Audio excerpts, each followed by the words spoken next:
नमस्कार, न्यूज़ 18 देख रहे हैं आप। मैं हूं आपके साथ पूजा सचदेवा। वाराणसी प्रधानमंत्री नरेंद्र मोदी का संसदीय क्षेत्र है और आज पीएम मोदी वाराणसी पहुंचे थे और जैसे ही प्रधानमंत्री ने वाराणसी की धरती पर कदम रखा, उन्होंने सबसे पहले उस रेप केस को लेकर चिंता जाहिर की जिसके बारे में कल मैंने आपको डिटेल में बताया था, आपसे बात की थी। क्या कहा प्रधानमंत्री नरेंद्र मोदी ने इस केस के बारे में, अधिकारियों को क्या निर्देश दिए, ये सब कुछ मैं आपको डिटेल में बताऊंगी। लेकिन उससे पहले मैं एक बार फिर से आपको बता देती हूँ कि आखिर वाराणसी में हुआ क्या था। जो दर्शक कल का वीडियो नहीं देख पाए, ये उनके लिए है। ब्रीफ कर देती हूँ सबसे पहले कल के इस पूरे मामले को लेकर। उसके बाद आपको बताऊंगी कि इस मसले पर पीएम मोदी ने क्या एक्शन लिया है। देखिए, वाराणसी में एक 19 साल की लड़की के साथ 23 लोगों ने 6 दिन तक रेप किया, गैंग रेप। 29 मार्च को ये लड़की गायब हुई थी और 4 अप्रैल को बेसुध हालत में मिली। आरोप है कि इन 6 दिनों के अंदर उसके साथ 23 लोगों ने रेप किया। चलती कार में, कैफे में, हुक्का बार में, होटल के कमरे में ड्रग्स देकर उसे नशे में रखा गया। इन आरोपियों में दानिश, साजिद, इमरान, राज, अनमोल, जाहिर, अमन, जैब, राज, समीर, सोहेल और आयुष के नाम हैं, जिनकी पहचान पुलिस कर चुकी है। ये वो नाम हैं। 9 लोगों की गिरफ्तारी अभी तक इस पूरे मामले में हो चुकी है। इन आरोपियों पर बीएनएस की कई धाराओं के तहत केस दर्ज किया गया है, जिसमें गैंग रेप, महिला की गरिमा को ठेस पहुंचाना, हानिकारक पदार्थ देना, गलत तरीके से रोकना, गलत तरीके से कैद करना, आपराधिक धमकी देना, इस तरीके के मामले शामिल हैं। इन धाराओं के तहत केस दर्ज हुआ है। अब आते हैं प्रधानमंत्री नरेंद्र मोदी के एक्शन पर, यानी कि आज के अपडेट पर। प्रधानमंत्री नरेंद्र मोदी ने एयरपोर्ट पर विमान से उतरते ही वाराणसी के पुलिस आयुक्त, मंडल आयुक्त और जिला अधिकारी से इस दुष्कर्म की घटना के बारे में विस्तार से जानकारी ली। तस्वीरें सामने आई हैं।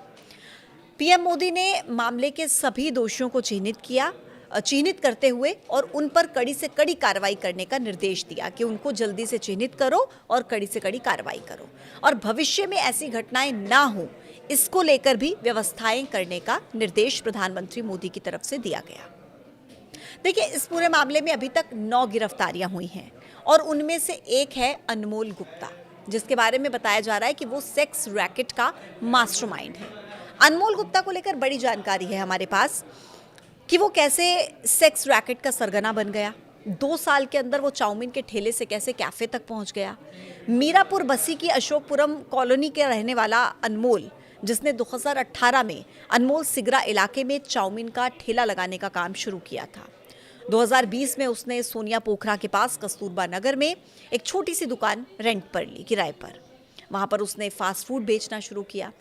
फास्ट फूड का काम उसका बढ़िया चला, तो फिर स्मिथ स्कूल के पास उसने एक दुकान ले ली। इस दुकान में भी वो फास्ट फूड का ही काम करता था।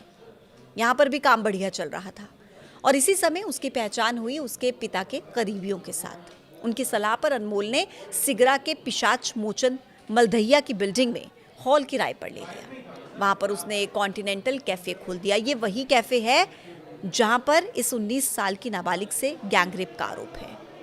इसी कॉन्टिनेंटल कैफे से अनमोल के काले धंधे की शुरुआत हुई। अफीम, हेरोइन, हुक्का से लेकर के शराब तक इस कैफे में मिलने लगी। इस दौरान कैफे में लड़कियां भी आने लगी। वो नशे की डिमांड करती थी और इससे अनमोल को सेक्स रैकेट का धंधा शुरू करने का एक आइडिया मिल गया। उसने कैफे में आने वाले 5 लड़कों को अपना दोस्त बनाया। उन्हें वहां आने वाली लड़कियों से पैसा कमाने का ऑफर दिया। नशे में धुत लड़कियों को दूसरे लड़कों के साथ गलत काम कराने की प्लानिंग तैयार की गई। फिर इसके बाद एक एक करके 15 लड़कों को एजेंट बना लिया। वो कस्टमर लेकर कैफे में आते थे। शुरू में फ्री में ड्रग्स दी जाती थी ताकि लड़कियां इसकी आदी हो सकें, उनको आदत पड़ जाए ड्रग्स लेने की, इसलिए फ्री में दी जाती थी ड्रग्स। बाद में उन लड़कियों को सेक्स रैकेट में इस्तेमाल करता था।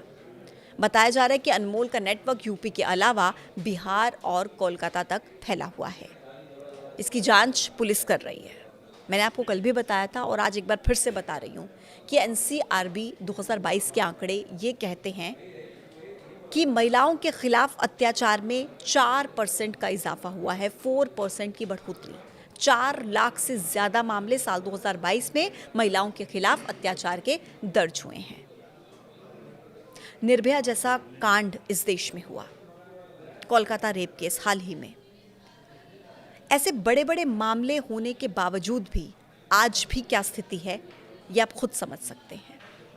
और जिन आंकड़ों का मैं जिक्र कर रही हूँ 4 लाख से ज़्यादा, ये वो आंकड़े हैं जो दर्ज किए गए हैं। ऐसे बहुत से मामले हैं जिन पर शिकायत ही दर्ज नहीं कराई जाती, इज्जत सम्मान का सवाल आ जाता है और इसलिए पुलिस में एफआईआर दर्ज ही नहीं कराई जाती। बहुत से मामले ऐसे हैं। कुल मिलाकर स्थिति क्या है ये आप खुद सोच सकते हैं। कमेंट बॉक्स में बताइए कि आप इस विषय पर, आप इस समस्या पर क्या सोचते हैं। आज के लिए मेरे साथ इतना ही। कल फिर होगी मुलाकात एक नए मुद्दे के साथ। तब तक के लिए आप देखते रहिए न्यूज़ 18। नमस्कार।